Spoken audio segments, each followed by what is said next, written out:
AEVDOT তাদের জন্য নয় যারা সহজে ভয় পেয়ে যান। যদি আপনার সাহস থাকে, যদি আপনি রাতের অন্ধকারেও গা ছমছমে গল্প শোনার জন্য প্রস্তুত থাকেন, তবেই এই ভিডিওটি পুরোটা দেখুন।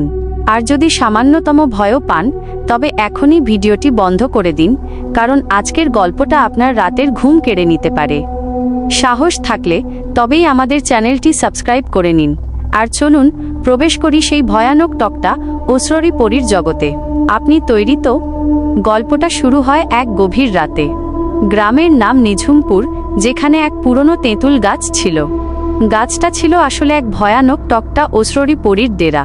তার হাসি ছিল তেঁতুলের মতো টক, আর চাহনি ছিল ছুরির ফলার মতো ধারালো। গ্রামের মানুষ জানত, মধ্যরাতে কেউ যদি তেঁতুল গাছের কাছ দিয়ে যায়, তবেই সে পরীর শিকারে পরিণত হয়।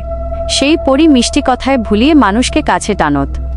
একবার এক যুবক, নাম রাশিক, সে সাহস দেখিয়ে তেঁতুল তলায় গেল। সে পরীর মায়াবী রূপে মুগ্ধ হয়ে গেল। পরী বলল, আমার সাথে এসো রাশিক, আমি তোমাকে পৃথিবীর সমস্ত সুখ দেব। রাশিক সম্মোহিত হয়ে তার পিছু নিল।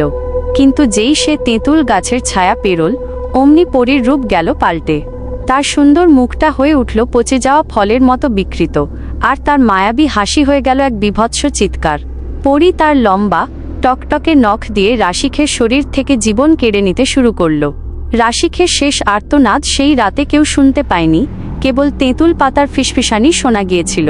পরের দিন শুধু তেঁতুল গাছের নিচে পাওয়া গেল কিছু টক ফলের দানা আর একজোড়া রক্ত মাখা জুতো। সেই থেকে আজও নিঝুমপুরের মানুষ রাতের বেলা তেঁতুল গাছের পাশ দিয়ে যেতে ভয় পায়, কারণ তারা জানে টকটা অসররি পরী আজও সেখানে নতুন শিকারের অপেক্ষায় হাসছে, এক ভয়ানক টক হাসি।